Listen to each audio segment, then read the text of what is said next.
Silakan duduk. Shalom.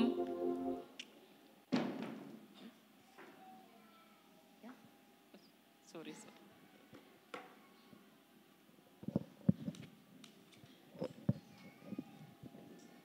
Bapak Ibu yang diberkati Tuhan,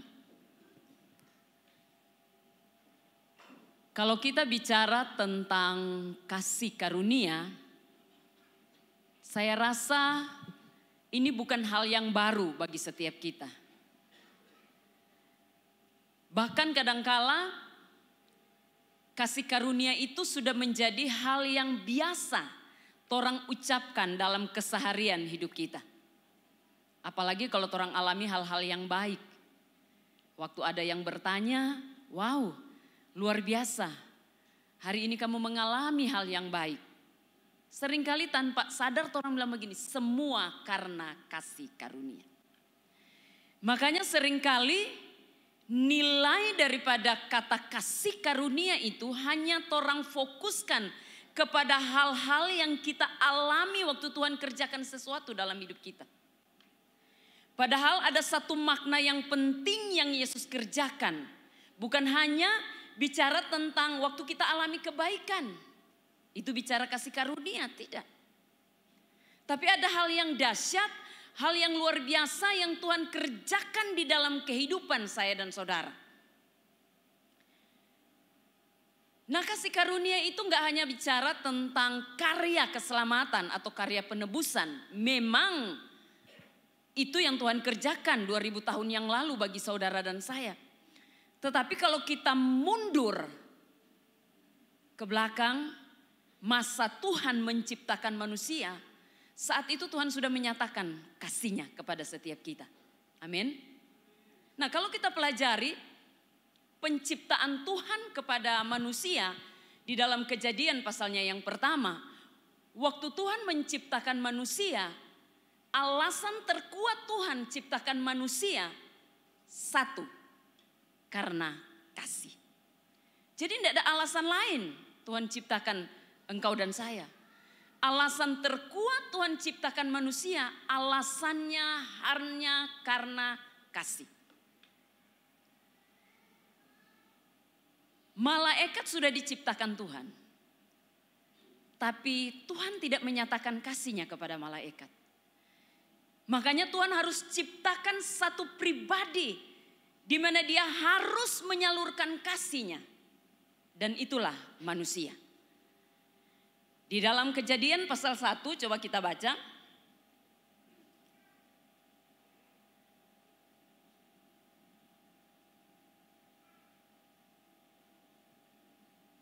Kejadian 1 ayat 26 firman Tuhan berkata, berfirmanlah Allah, baiklah kita menjadikan manusia menurut gambar dan rupa kita. Jadi orang bayangkan bagaimana Tuhan menciptakan manusia yang pertama, yaitu Adam. Alkitab bilang begini, berfirmanlah Allah, baiklah kita menjadikan manusia menurut gambar dan rupa kita. Menurut gambar dan rupa Kristus. Menurut gambar dan rupa itu bicara apa? Apakah bicara secara fisik? Tidak. Kalau kita baca di dalam Yohanes 4 ayatnya yang ke-23 dikatakan Allah itu roh. Jadi menurut gambar dan rupa artinya nggak bicara secara fisik Allah, tapi bicara soal spiritual. Dan itulah Allah ciptakan manusia. Dia ciptakan menurut gambar dan rupa Allah. Makanya waktu Allah ciptakan manusia pertama, Adam, Allah ciptakan di Taman Eden. Eden itu bicara tentang titik hadirat Allah. Jadi orang bayangkan bagaimana waktu Allah ciptakan manusia yang pertama, Allah ciptakan di titik hadirat Allah. Waktu Allah ciptakan alam semesta, ciptakan langit, bumi, ciptakan planet, ciptakan bintang-bintang, Allah hanya berfirman. Tetapi waktu dia ciptakan manusia, Alkitab bilang dia bekerja. Dia mengotori tangannya sendiri.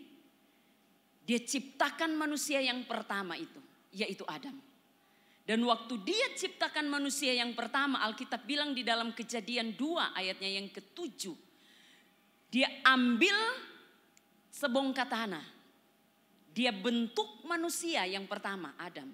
Dan kemudian Alkitab bilang, dia hembuskan kehidupan.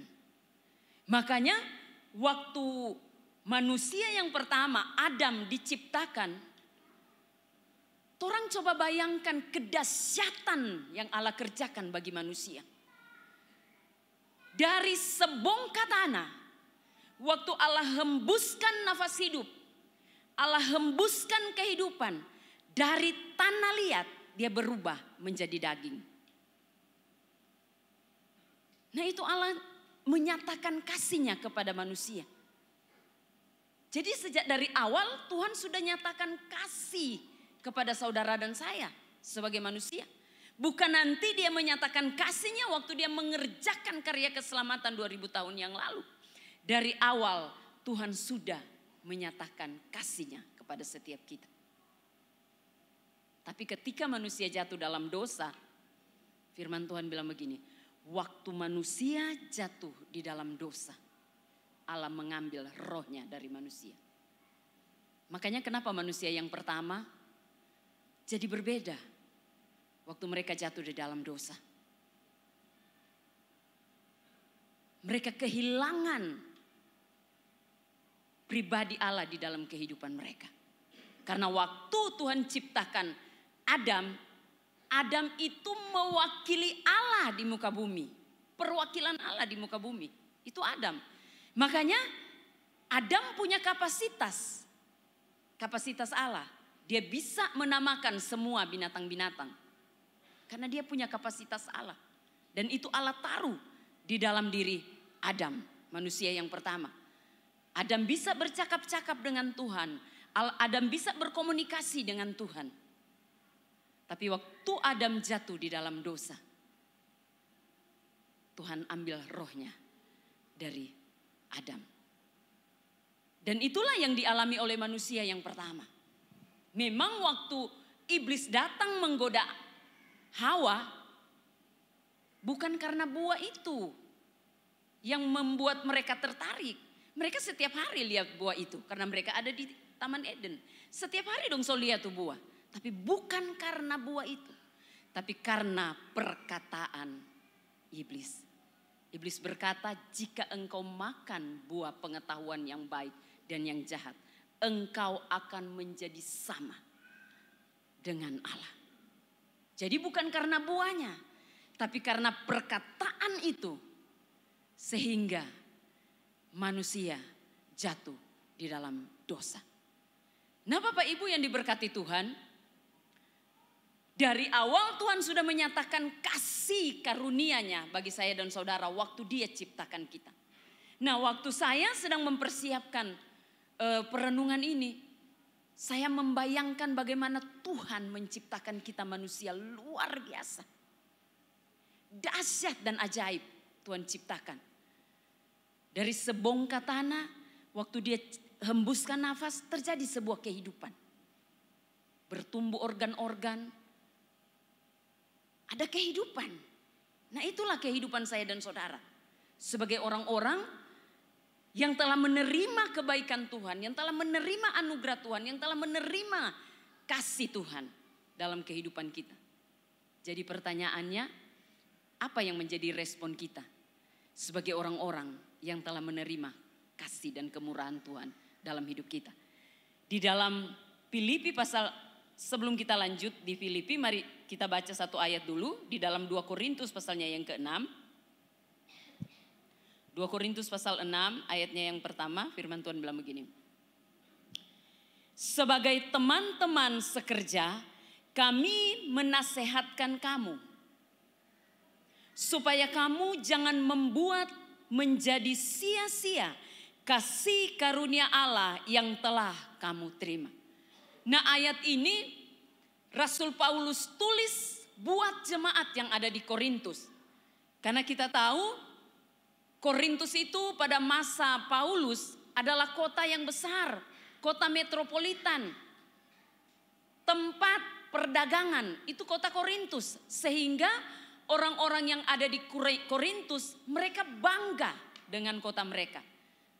Selain itu mereka juga orang-orang yang pintar secara intelektual. Itu orang-orang Korintus. Tetapi mereka bejat di dalam moral. Makanya Rasul Paulus menasehatkan orang-orang yang ada di Korintus. Rasul Paulus katakan supaya kamu jangan membuat menjadi sia-sia kasih karunia Allah yang telah kamu terima. Pertanyaannya, bagaimana kita? Bagaimana respon kita untuk menyatakan kasih karunia Allah di dalam kehidupan kita? Bagaimana respon kita? Nah, di dalam Filipi pasal 1 ayatnya yang ke-12,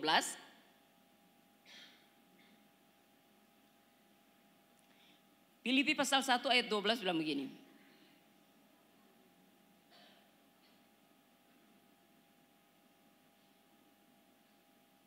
Filipi pasal 2 minta maaf. Filipi pasal 2 ayatnya yang ke-12 dikatakan, hai saudara-saudaraku yang kekasih, kamu senantiasa taat. Karena itu tetaplah kerjakan keselamatanmu dengan takut dan gentar, bukan saja seperti waktu aku masih hadir, tetapi terlebih pula sekarang waktu aku tidak hadir. Karena Allah lah yang mengerjakan di dalam kamu baik kemauan maupun pekerjaan menurut kerelaannya. Paulus mengajak kepada saya dan saudara sebagai orang-orang yang sudah menerima kasih karunia.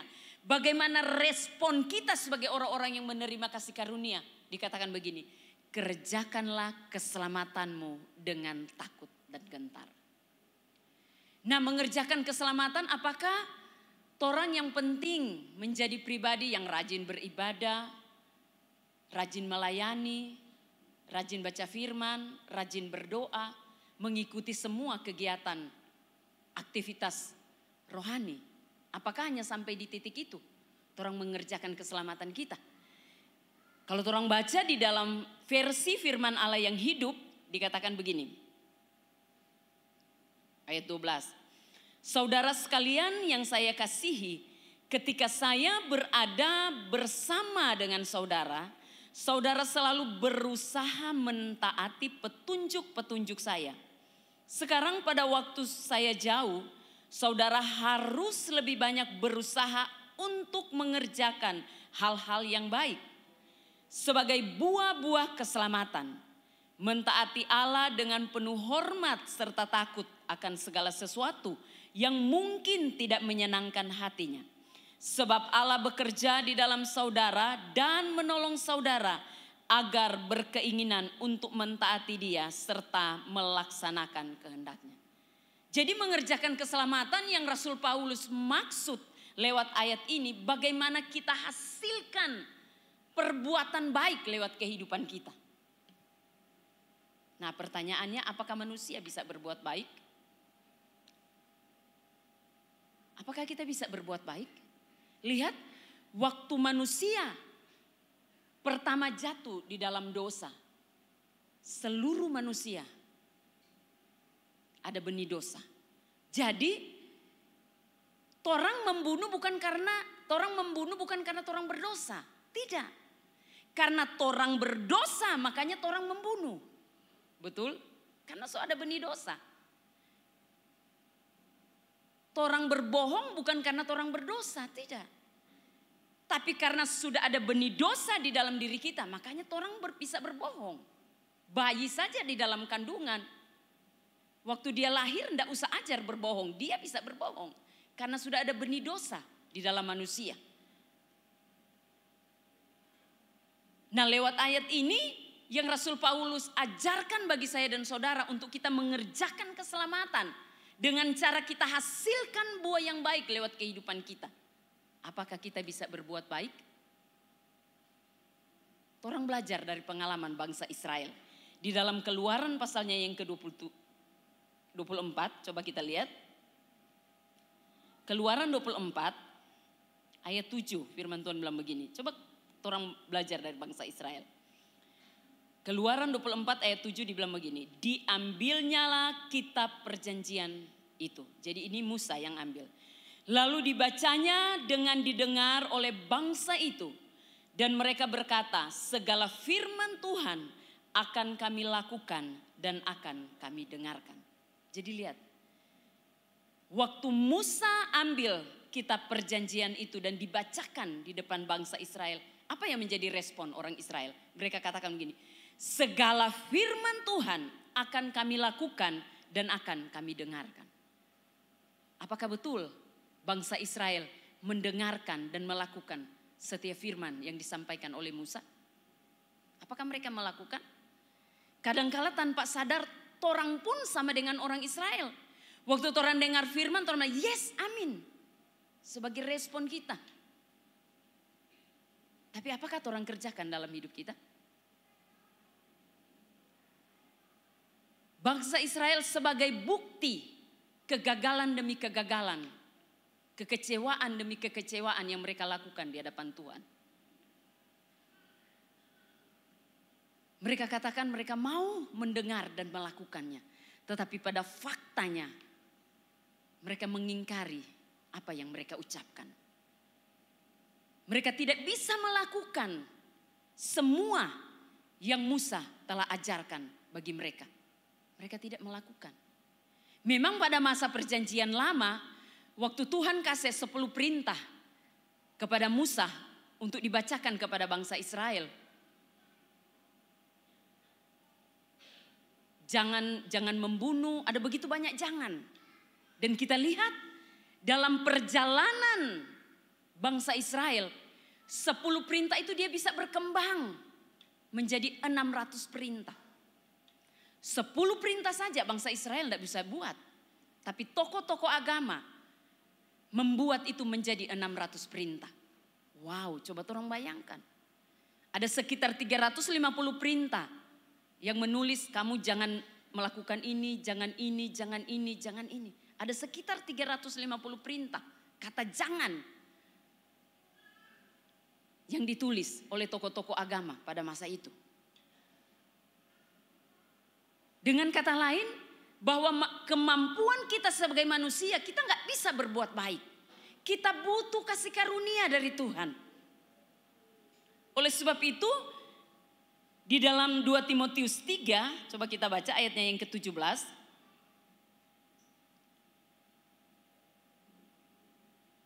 2 Timotius 3 ayat 17 bilang begini.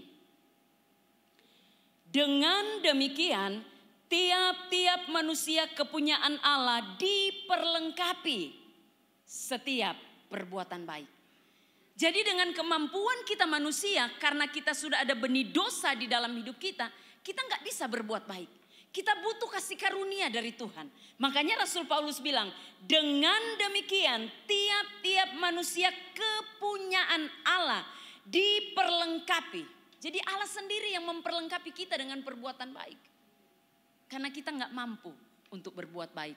Kenapa kita nggak mampu berbuat baik? Karena ada benih dosa di dalam hidup kita. Makanya Rasul Paulus bilang begini, dia mau melakukan yang baik, tapi yang jahat yang dia lakukan. Betul? Di dalam pemikirannya dia rindu melakukan yang baik. Tetapi yang dia hasilkan apa yang tidak baik yang dia lakukan. Itulah manusia. Karena ada natur dosa di dalam kehidupan kita. Sehingga kita tidak punya kemampuan untuk melakukan hal-hal yang baik. Tapi Tuhan bilang begini, setiap kita kepunyaan Allah diperlengkapi untuk perbuatan baik. Luar biasa. Allah yang memberi kita kemampuan untuk kita bisa melakukan perbuatan baik. Dan kemampuan itu yaitu pribadi Roh Kudus yang ada di dalam kita. Yang akan menolong kita untuk kita bisa melakukan perbuatan-perbuatan baik di dalam hidup kita. Jadi hal yang pertama untuk kita bisa meresponi kasih karunia yang Tuhan berikan bagi saya dan saudara. Mari kerjakan keselamatan yang Tuhan percayakan bagi saya dan saudara. Firman Tuhan bilang begini, dengan takut dan gentar. Kerjakan keselamatan itu.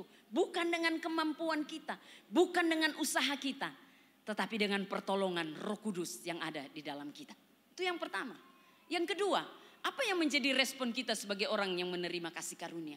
Yang kedua, jadilah orang yang hidup dengan melimpah dengan ucapan syukur. Karena kadangkala kalau bicara ucapan syukur, biasanya orang Manado terbiasa dengan kata ucapan syukur. Dorang nanti mau mengucap syukur kalau naik rumah baru, ada ulang tahun. Padahal di dalam 1 Tesalonika 5 ayat 18 bilang begini, mengucap syukurlah di dalam segala hal. Karena itulah yang dikehendaki Allah di dalam Kristus Yesus. Jadi waktu saya dan saudara menjadi orang yang melimpah dengan ucapan syukur, orang ada di titik kehendaknya Tuhan. Amin. Karena firman Tuhan bilang mengucap syukurlah dalam segala hal. Karena itulah yang dikehendaki Allah di dalam Kristus Yesus bagi kamu. Jadi sebagai orang-orang yang meresponi kasih karunia Tuhan dalam hidup kita, jadilah orang yang melimpah dengan ucapan syukur. Coba kita baca di dalam Mazmur pasalnya yang ke-139. Ini ungkapan dari Daud. Ayatnya yang ke-14. Daud bilang begini. Aku bersyukur kepadamu oleh karena kejadianku dahsyat dan ajaib. Jadi dari awal coba orang renungkan waktu Tuhan ciptakan manusia. Saya sudah uraikan tadi. Tuhan ciptakan manusia di dalam hadirat Tuhan. Kemudian Tuhan hembuskan nafas. Kemudian kita menjadi manusia yang hidup. Jadi kehidupan kita dahsyat dan ajaib sebenarnya kalau kita renungkan.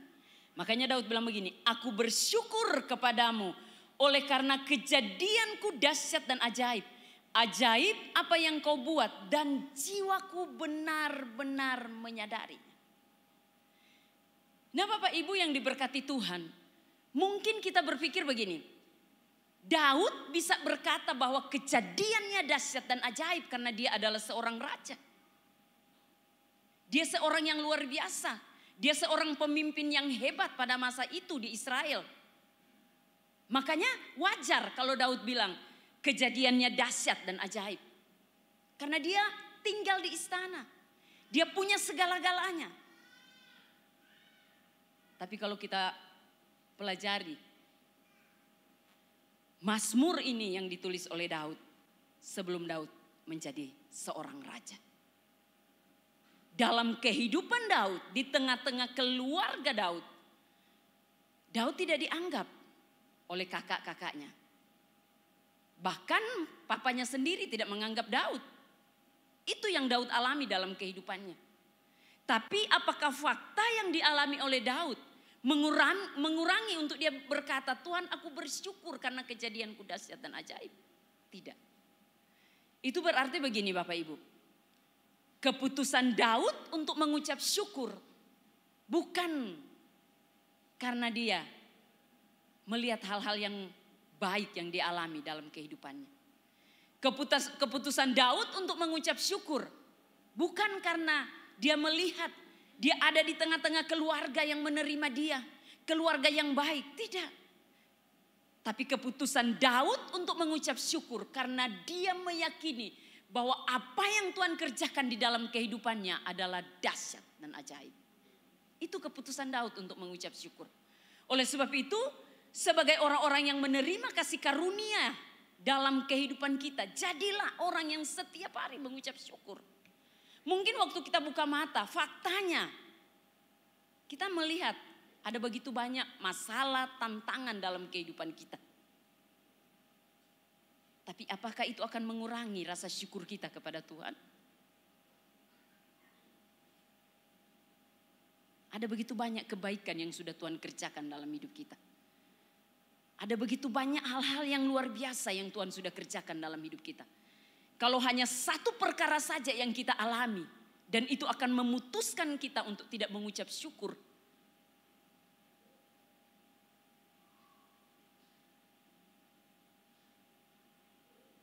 Sama dengan orang tidak meyakini apa yang Tuhan kerjakan dalam hidup kita. Karena waktu orang tidak mengucap syukur, sama dengan orang tidak yakin dengan apa yang Tuhan kerjakan dalam kehidupan kita. Kemarin waktu saya melayani di Rutan, saya bicara tentang identitas kepada orang-orang yang ada di penjara. Kemudian waktu saya khotbah saya bilang begini, jadi orang harus tahu identitas orang itu di dalam Kristus. Bukan jabatan, bukan posisi, bukan harta, bukan kekayaan. Tapi identitas kita itu di dalam Kristus.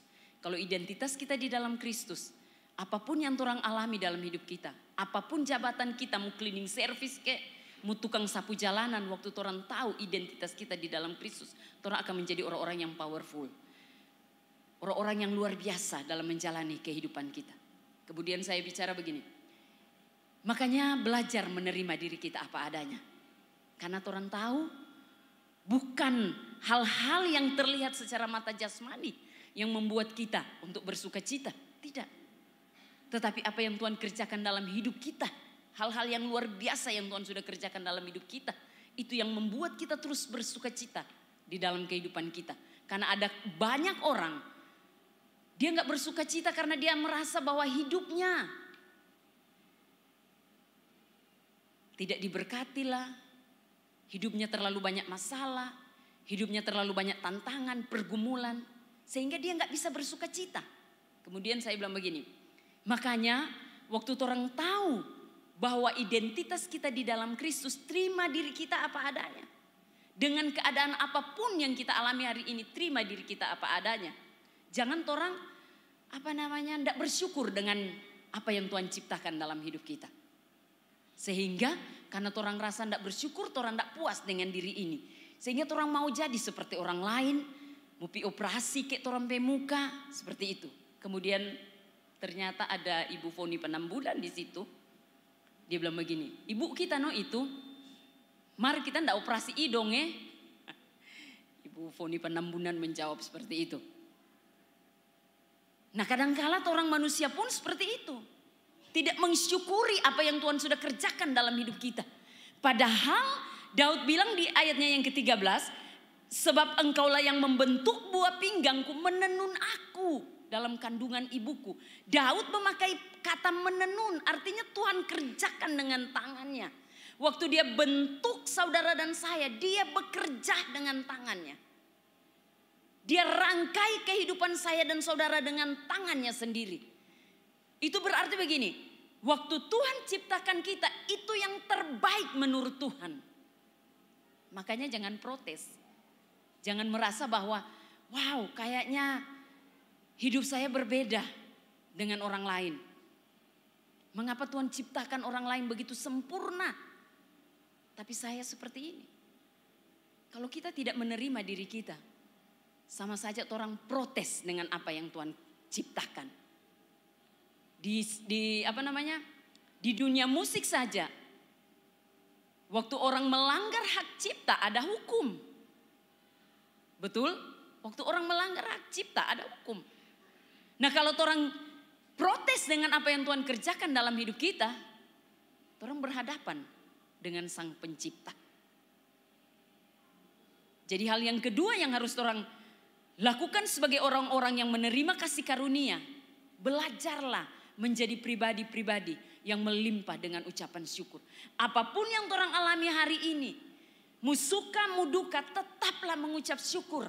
Karena waktu orang mengucap syukur, orang ada di titik kehendak yang Tuhan mau dalam kehidupan kita. Jadi mengucap syukurlah dalam segala keadaan yang orang alami dalam kehidupan kita. Sehingga waktu orang mengucap syukur, justru ada kuasa yang orang alami dalam kehidupan kita. Waktu Tuhan di dunia ini dalam pelayanannya, hal-hal yang pertama yang Tuhan lakukan, waktu dia ada di dunia ini, dia melayani. Ketika dia diperhadapkan dengan hal-hal yang menurut ukuran manusia, karena Yesus waktu ada di dunia ini 100% manusia. Waktu dia diperhadapkan dengan kematian Lazarus, sebagai manusia tentu merasa bahwa ini hal yang sulit untuk membangkitkan Lazarus. Tetapi apa yang Yesus katakan? Aku bersyukur kepadamu Tuhan. Tuhan Yesus hanya mengucap syukur, mujizat terjadi. Jadi waktu orang mengucap syukur, orang sedang membuka pintu terobosan terjadi dalam hidup kita.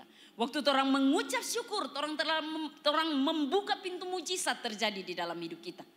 Oleh sebab itu, jadilah orang-orang yang melimpah dengan ucapan syukur.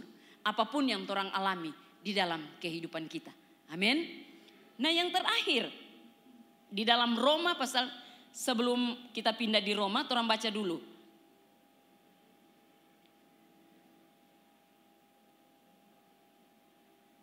Roma pasalnya yang ke-6,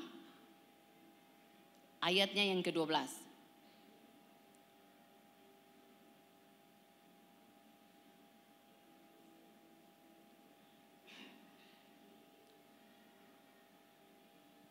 Roma 6 ayat 12 bilang begini, sampai ayatnya yang ke-13. Sebab itu hendaklah dosa jangan berkuasa lagi di dalam tubuhmu yang fana, supaya kamu jangan lagi menuruti keinginannya. Dan janganlah kamu menyerahkan anggota-anggota tubuhmu kepada dosa untuk dipakai sebagai senjata kelaliman. Tetapi serahkanlah dirimu kepada Allah sebagai orang-orang yang dahulu mati, tetapi yang sekarang hidup. Dan serahkanlah anggota-anggota tubuhmu kepada Allah untuk menjadi senjata-senjata kebenaran. Yang ketiga, sebagai orang-orang yang menerima kasih karunia yang menjadi respon kita. Yang ketiga, serahkan hidup kita untuk kepentingan kerajaan Allah. Serahkan hidup kita bagi Allah. Jangan hidup lagi bagi dosa, tapi hiduplah bagi Allah. Dikatakan begini, sebab itu hendaklah dosa jangan berkuasa lagi di dalam tubuhmu yang fana, supaya kamu jangan lagi menuruti keinginannya. Dan janganlah kamu menyerahkan anggota-anggota tubuhmu kepada dosa untuk dipakai sebagai senjata kelaliman. Tetapi apa? Serahkanlah dirimu kepada Allah sebagai orang-orang yang dahulu mati, tetapi yang sekarang hidup.